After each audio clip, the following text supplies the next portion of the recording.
Euh, Najma, c'est l'héroïne, c'est l'héroïne du roman, qui d'ailleurs, enfin, ne domine pas tout à fait la scène, qui reste à l'arrière-plan. C'est d'ailleurs le personnage symbolique de la femme orientale qui est toujours obscure et qui est toujours présente également.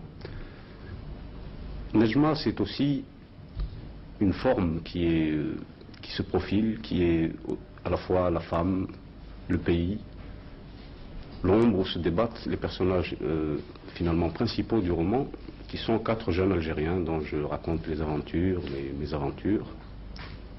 Évidemment, ça n'est pas si simple parce qu'il y a tout un monde autour d'eux et ils contribuent à façonner ce monde qui est encore incertain.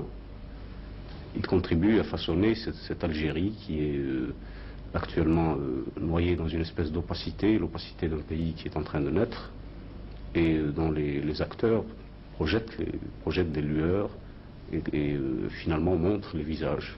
Oui, on peut dire qu'au-delà des aventures et des mésaventures de ces 4 principaux personnages, ce que vous avez cherché sans doute, c'est d'exprimer ce qu'on pourrait appeler l'âme de l'Algérie.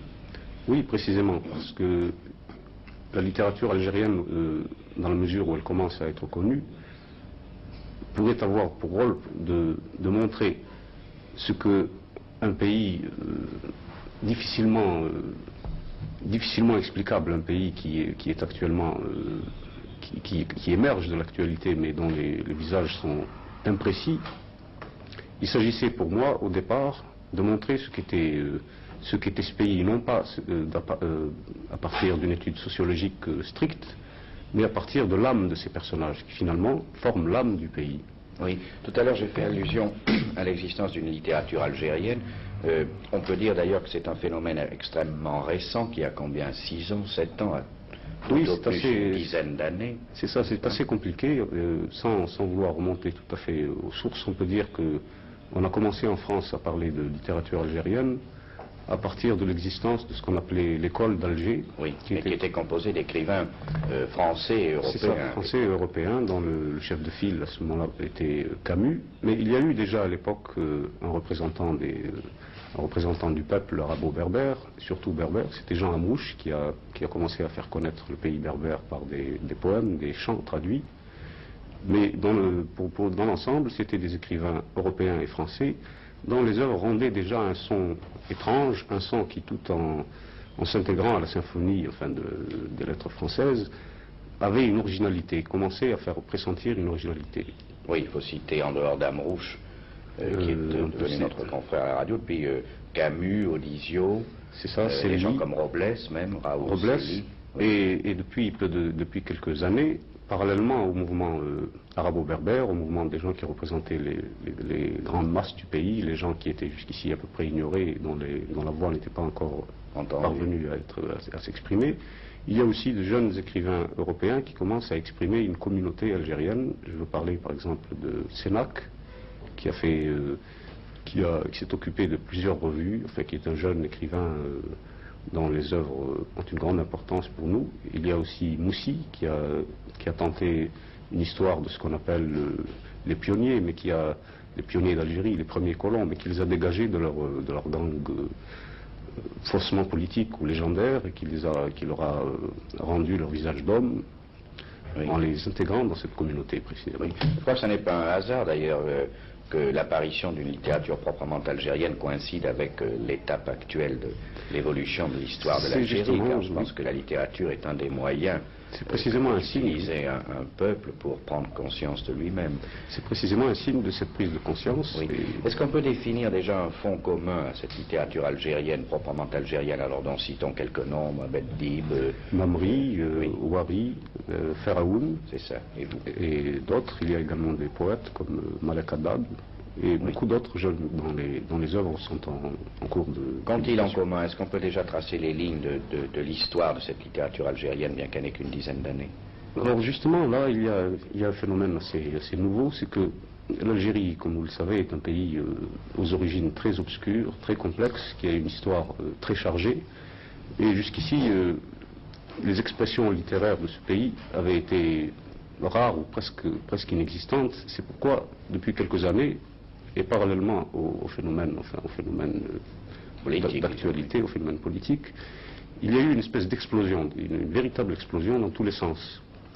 Alors évidemment, on est en peine à l'heure actuelle de faire un panoramique de cette littérature dans la mesure où il existe aussi bien des écrivains réalistes que des écrivains régionalistes, ou des écrivains qui ne portent aucune étiquette même et qui se cherchent des éléments plus ou moins isolés. Oui.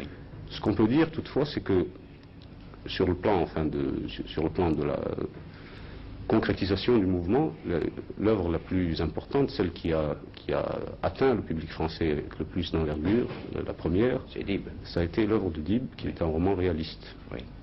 Il y a une chose aussi qui est extrêmement frappante pour nous, en tout cas lecteurs métropolitains, c'est que tous ces jeunes écrivains s'expriment en français. Oui, c'est une des choses les plus importantes précisément. C'est dans le drame actuel, actuel, c'est précisément la seule manière de concevoir des rapports véritables entre la France et sa culture et l'Algérie et sa culture. C'est sur ce plan-là que se situent les choses les plus indestructibles, et ce n'est pas un hasard, parce que les écrivains algériens, s'ils s'expriment en langue française, ne s'expriment pas seulement dans cette langue parce qu'ils y sont forcés. Il y a un peu de cela dans la mesure où il y a quelque chose d'inexorable dans l'histoire et où, ayant appris cette langue, nous nous exprimons en elle, mais il y a aussi le fait que dans cette langue, nous exprimons aussi notre originalité, et que s'il y a contradiction, cette contradiction est en train de se surmonter et d'ouvrir des perspectives nouvelles et réconfortantes. Vous-même, lorsque vous écrivez directement en français? Oui, j'écris directement en français, mais c'est assez compliqué, c'est un phénomène presque unique dans la littérature d'ailleurs. Parce qu'il y a eu des écrivains chez nous qui de longue date, enfin depuis une vingtaine d'années déjà, ont commencé à écrire en français. Mais leurs œuvres rendaient un son creux dans la mesure où ils s'emparaient de la langue et des formes, mais ne lui donnaient pas un contenu nouveau. Tandis que depuis la crise et depuis que des générations nouvelles apparaissent en Algérie et sont impétueuses et veulent acquérir des formes nouvelles, il se trouve que dans la langue française, nous exprimons l'âme du pays. Nous exprimons un phénomène qui apparemment n'a rien à voir avec la langue française dans cette langue. Et il s'agit d'une espèce de... On ne peut pas parler de traduction à proprement parler, c'est beaucoup plus compliqué que cela. Par exemple, pour ma part, lorsque je ressens toutes les impressions que je ressens, tout le travail intérieur de l'écrivain se fait dans ma langue maternelle, l'arabe, dans la mesure où j'ai été éduqué dans le milieu arabe, où c'est la langue que j'ai parlé quand j'étais enfant et par laquelle j'ai été marqué. Et il se fait un curieux travail en profondeur à partir de ces impressions toutes fraîches, à partir du réservoir de la matière littéraire, vers l'élaboration en français. Dans la mesure où la langue française, pour ma part, m'offre les moyens les plus directs et les plus durables d'exprimer ces choses qui sont cela restées dans le domaine folklorique ou dans ce qu'on pourrait appeler l'enfance d'une littérature. Oui. Il n'y a pas de tendance actuelle à la faveur de certaines tendances nationalistes algériennes à retrouver la langue arabe dans une littérature? Alors il y a un double mouvement, et je crois que ce mouvement s'affirmera dans l'avenir. Il y a un retour naturel à la langue maternelle, qui est la langue arabe, et il y a aussi le désir très ferme de maintenir la langue française dans la mesure où elle fait partie maintenant de l'histoire de notre pays, où elle a façonné, enfin, elle aussi notre âme, et où, dans ce système bilingue, si on peut dire, nous affirmons une originalité. Oui, je crois d'ailleurs qu'il y a une difficulté malgré tout pour un écrivain algérien à utiliser la langue arabe presque autant que la langue française, puisqu'il s'agirait d'un arabe littéraire qui n'a rien à voir avec les dialectes qui sont parlés. C'est cela, de même que les écrivains français et les écrivains algériens de langue française aussi ont beaucoup de travail à faire pour maintenir la langue vivante et pour briser les cadres et pour sortir de la fausse tradition et du classicisme.